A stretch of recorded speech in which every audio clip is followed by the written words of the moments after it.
நமச்சிவாய். சிவாய நம. திருச்சிற்றம்பலம். சிவா. எல்லாம் வல்ல அம்மையப்பனாக விளங்கக்கூடிய உமா மகேஸ்வரனுடைய பாதார விந்தங்களை பணிந்து உலகம் முழுவதும் வாழக்கூடிய நெக்ஸ்ட் ஜென் நேயர்கள் அனைவருக்கும் இனிய புத்தாண்டு நல்வாழ்த்துக்கள். Happy new year, happy new year. புத்தாண்டு ராசி பலன்கள் 2026. ஸோ 2025 எனக்கு தெரிஞ்சு ஓரளவுக்கு ஸ்மூத்தாகவே போச்சு. எல்லாருக்கும் ரொம்ப கலர்ஃபுல்லாக இல்லை அப்படின்னா கூட பெரிய பாதிப்புகள் எதுவும் இல்லை. நிறைய பேருக்கு ஜாப் ட்ரபுளாக இருந்திருக்கும், ஜாபு போயிருக்கோம், தேடிக்கிட்டு இருப்பாங்க. பட் எல்லாம் மேனேஜ் பண்ணுற அளவுக்கு அவங்களுக்கு ஒரு பேக்கப் இருந்திருக்கும். ஸோ 2025 முடிஞ்சு 2026 புதிய தொடக்கம். இந்த புது வருஷம் 12 ராசி அன்பர்களுக்கும் எப்படி இருக்க போகுது? பொதுவாக இந்த 2027 3 பெயர்ச்சிகள் உண்டு. ஒன்று குரு பெயர்ச்சி, இன்னொன்று சனி பெயர்ச்சி, இன்னொன்று ராகு கேது பெயர்ச்சி. ஸோ இந்த 3 பெயர்ச்சிகளையும் கம்பைன் பண்ணி இந்த 3 பெயர்ச்சிகளால் இந்த வருஷம் எப்படி இருக்குது அப்படிங்கிறது ஒரு காம்போ ஆஃபர் மாதிரி டோட்டலாக 12 மாதத்துக்கும் உங்களுக்கு நம்ம சொல்ல போகிறோம், பலன் சொல்ல போகிறோம். அதில் குறிப்பாக இந்த ஏப்ரல் மாதம் சனி பெயர்ச்சி நடைபெறுகிறது. அதாவது திருநள்ளாறு சனி பெயர்ச்சி. வாக்கிய கணித பிரகாரம் திருநள்ளாறு சனி பெயர்ச்சி நடைபெறுகிறது. அதே போல் குரு பெயர்ச்சி. இந்த குரு பெயர்ச்சி ரொம்ப முக்கியமானது. என்ன முக்கியம்னா, கடகராசிக்கு வரக்கூடிய குரு பகவான் உச்சமடைந்த குருவாக இருக்க போகிறார். உச்சஸ்தானம். எப்படிக்கு ஒரு வீட்டுக்கு தலைவாசல் உச்சஸ்தானத்தில் வைக்கணுமோ, உச்ச வாசப்படி வைக்கணுமோ, அதை போல் குரு பகவான் உச்சமடையக்கூடிய ஒரு மிகப்பெரிய யோகம்.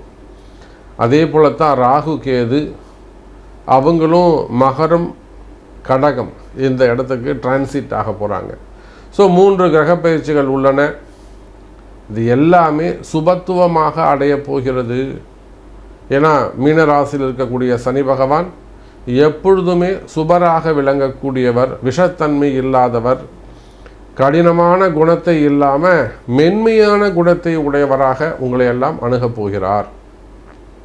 பெரிய கர்மா தீரி எல்லாம் இங்கே வேலை செய்யாது.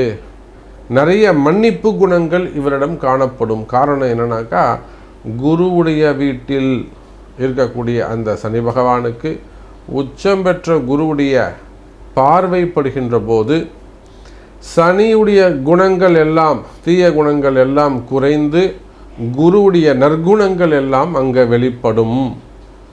அப்போ இந்த 2026 பொறுத்தவரையிலும் 12 ராசி அன்பர்களுக்கும் எல்லா வகையிலும், குறிப்பாக வேலை வாய்ப்புகள் சிறப்பானதாக இருக்கும். வேலையில் நல்ல முன்னேற்றங்கள் இருக்கும்.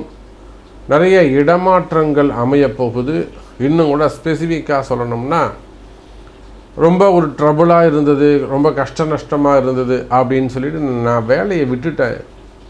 ஸோ ஒரு 6 மாதமாக வேலை தேடுறேன், ஒரு 2 வருஷமாக வேலை தேடுறேன், எனக்கு வேலை கிடைக்கல.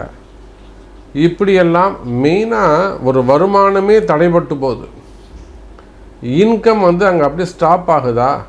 அப்போ தடைப்பட்ட வருமானம் மீண்டும் தொடங்கும். அப்போ இது ரொம்ப முக்கியங்க. ஜாப் ஆப்பர்ச்சுனிட்டி தான் ரொம்ப முக்கியம், வருமானம் தான் முக்கியம்.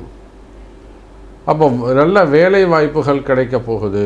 ஸோ இந்த மாதிரி நிறைய விஷயங்கள் நம்ம உள்ள ஸ்பெசிஃபிக்காக ஒவ்வொரு ராசிக்கும் தனித்தனியாக என்ன நடக்க போகுது அப்படின்னு பார்க்க போகிறோம். வாருங்கள். Happy new year. ஆங்கில புத்தாண்டு. அன்பார்ந்த சிம்ம ராசி அன்பர்களே, எல்லோரும் பரபரப்பாக எதிர்பார்க்கக்கூடிய ஒரு வருஷம்.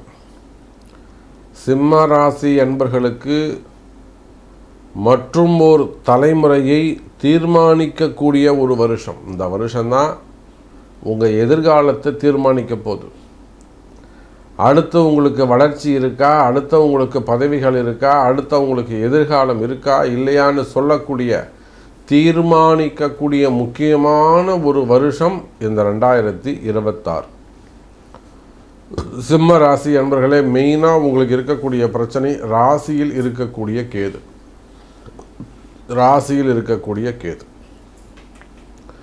அந்த கேது பகவான் இந்த 2026 உங்கள் ராசியை விட்டு வெளியில் போகிறாரு. மேபி ஒரு ஆகஸ்ட் மாதம்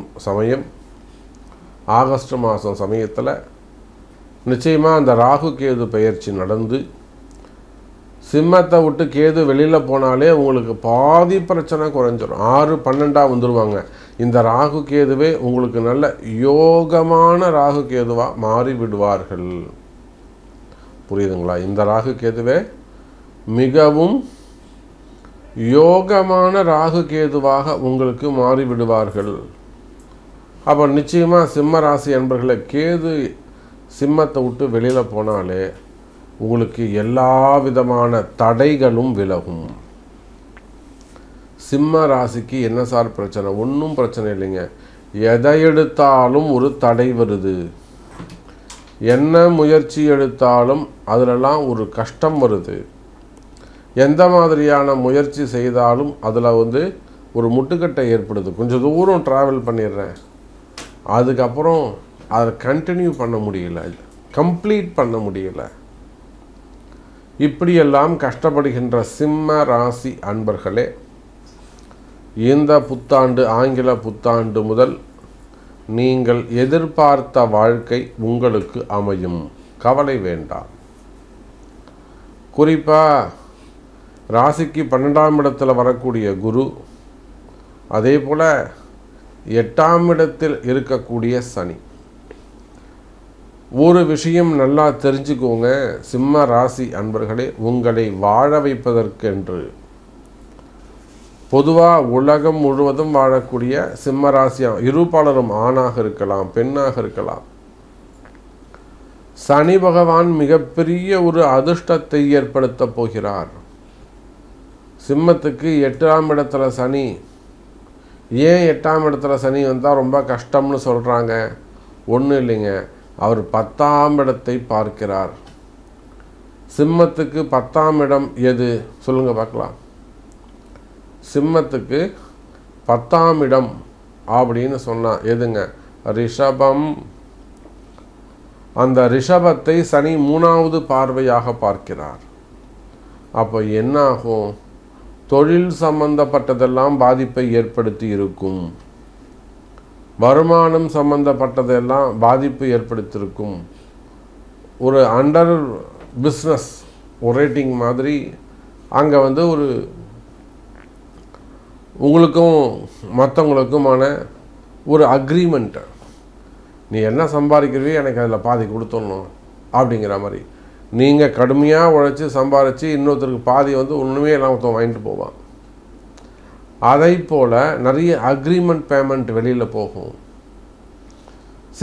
உங்கள் பார்ட்னர்ஷிப்பாக இருக்கலாம், ஒர்க்கிங் பார்ட்னராக இருக்கலாம், பிஸ்னஸ் பார்ட்னராக இருக்கலாம், ஏன் ஃபேமிலி பார்ட்னராக கூட இருக்கலாம். அந்த மாதிரிலாம் அக்ரிமெண்ட் நிறைய வேஸ்ட்டு பண்ணியிருப்பீங்க. வீண் விரயங்கள் இருந்திருக்கும்.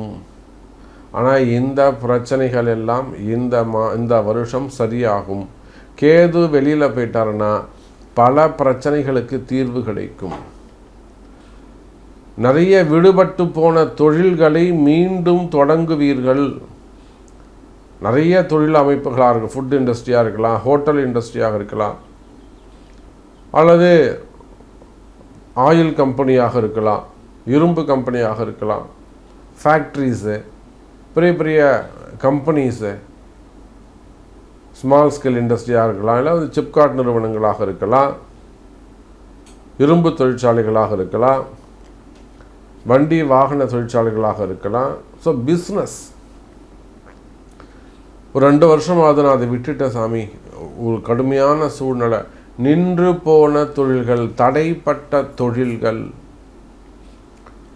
தடைப்பட்ட தொழில்களை மீண்டும் தொடங்குவதற்கான வாய்ப்புகள் உண்டு.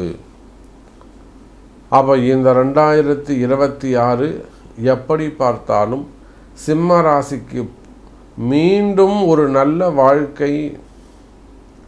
இது நடக்குமா, இது நடக்காதா, இது எப்படி கொண்டு போகிறது, இது எப்படி இருக்குங்கிற பயம் இருக்குமே. ஆனால் இது எப்படி கொண்டு போகிறது, நடக்குமா நடக்காதா அப்படின்னு உங்கள்கிட்ட பயம் இருக்குமே. ஆனால் அந்த பயம் விலகும். கவலை வேண்டாம் எனதருமை சிம்ம ராசி அன்பர்களே. மெயினாக தொழில் செய்யக்கூடியவங்க, கம்பெனியை வச்சு நடத்தக்கூடியவங்க, பெரிய பெரிய ஃபேக்ட்ரிஸ் வச்சு நடத்தக்கூடியவங்க,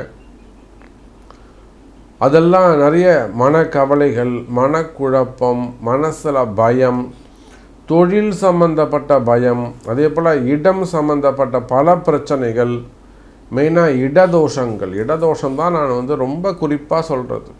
இடதோஷங்கள் இதெல்லாம் தொழிலில் பிரச்சனையை ஏற்படுத்தும்.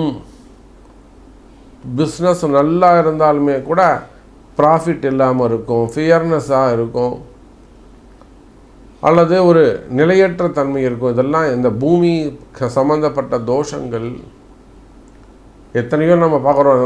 நம்ம அந்த பொள்ளாச்சி சைடு, பல்லடம் சைடு நிறைய தோட்டங்கள், தேங்காய் மண்டி வச்சுருப்பாங்க, இல்லை வெஜிடபிள்ஸ் வச்சுருப்பாங்க, ஃப்ளவர்ஸ் வச்சுருப்பாங்க. திடீர்னு அவங்களுக்கு ஒரு இரக்கத்தை கொடுத்துரும். இடதோஷங்கள், போட்டி பொறாமைகளால் வரக்கூடிய பிரச்சனைகள். அப்போ இவையெல்லாம் இருக்குமே. ஆனால் கவலை வேண்டாம் சிம்ம ராசி என்பர்களே. இதெல்லாம் சரியாகக்கூடிய வருடம், புத்தாண்டு, இதெல்லாம் உங்களை வாழ வைக்கும். அப்போ இதுக்கு என்ன செய்யணும்? அதற்குரிய பரிகாரங்கள் செய்வது சிறப்பு, வழிபாடுகள் செய்வது சிறப்பு. அதே போல தான் அரசியல் நண்பர்கள், அரசியலில் ஈடுபட்டிருக்கக்கூடியவங்க, மீடியா துறையில் இருக்கக்கூடியவர்கள். எனக்கு தெரிஞ்சு எத்தனையோ சிம்ம ராசி அன்பர்கள் நிறைய தொலைக்காட்சிகள் மற்றும் மீடியா துறையில் இருக்கக்கூடியவங்க அதில் சிறப்பாக இருக்கிறாங்க. ஆனால் அவங்களுக்கு கூட இன்கம் சம்பந்தப்பட்ட பிரச்சனைகள், கடன் சுமைகள், கடன் பிரச்சனைகள் இருந்து வருகிறது. அப்போ அவங்களுக்கு கூட கடன் சுமைகள், கடன் பிரச்சனைகள் இருக்குமே. ஆனால் கவலை வேண்டாம் சிம்ம ராசி அன்பர்களே. மீடியா துறையாகட்டும், அல்லது பத்திரிகை அன்பர்களாகட்டும், அரசியல் நண்பர்கள், அரசியல் தலைவர்களுக்கெல்லாம் நல்ல போஸ்டிங்காக நல்ல பதவி கிடைக்க போகுது, கௌரவம் கிடைக்க போகுது. சிம்ம ராசியில் இருக்கக்கூடிய அன்பர்களுக்கு ஜெயிக்கக்கூடிய காலம். ஆனால் அது கடைசி வரையிலும் ட்விஸ்டாகவே இருக்கும். கிடைக்குமா, கிடைக்காதா, ஜெயிப்போமா, ஜெயிக்க மாட்டோம், ஒரு சந்தேகம் இருக்கும். நிறைய கடுமையாக உழைக்க வேண்டியது இருக்கும், கடுமையாக உழைக்க வேண்டியது இருக்கும். ஆகையினால் கவலை வேண்டாம் எனதருமை சிம்ம ராசி அன்பர்களே. இந்த வருடம் எதிரிகளால் வரக்கூடிய தொந்தரவுகளிலிருந்து விடுதலை, எதிரிகளால் வரக்கூடிய பிரச்சனைகளிலிருந்து எளிமையாக விடுபடலாம். கவலை வேண்டாம் எனதருமை சிம்ம ராசி அன்பர்களே. அதே போல் அரசியலில் இப்போ நிறைய மாற்றங்கள் ஏற்பட போகுது. அரசியலில் நிறைய சேஞ்சஸ் வரப்போகுது. மக்களிடத்தில் ஒரு நல்ல பேர் கிடைக்கும், புதிய பதவிகள் உங்களுக்கு கிடைக்கும். செலவீனங்களை மட்டும் பார்த்து செய்வது சிறப்பு. கொஞ்சம் செலவு பண்ணும்போது மட்டும் கொஞ்சம் கவனமாக இருங்க. அதே போல தான் வேலை வாய்ப்புகள், குடும்பம். சிம்ம ராசிக்கு நிறைய குடும்பத்தில் குடும்ப பிரச்சனைகள் நிறைய இருந்து வருது. அண்ணன் தம்பிங்க பிரச்சனை, அசட் சம்மந்தப்பட்ட பிரச்சனை, அங்கம் பங்காளிங்கள் பிரச்சனை, மெயினாக கணவன் மனைவி பிரச்சனை, இதெல்லாம் நிறைய பார்த்துட்டு வராங்க நம்ம சிம்மராசி அன்பர்கள். ஸோ அந்த மாதிரி குடும்ப பிரச்சனைகள், உறவு சம்பந்தப்பட்ட பிரச்சனைகள் இருக்குமே. ஆனால் அந்த பிரச்சனைகள் எல்லாம் கூட விலகும். குறிப்பாக வேலை வாய்ப்புகள் சிறப்பானதாக இருக்கும், வேலையில் நல்ல முன்னேற்றங்கள் இருக்கும். நிறைய சிம்ம ராசி அன்பர்களுக்கு ப்ரமோஷன் கிடைக்க போகுது, வெற்றி உறுதி.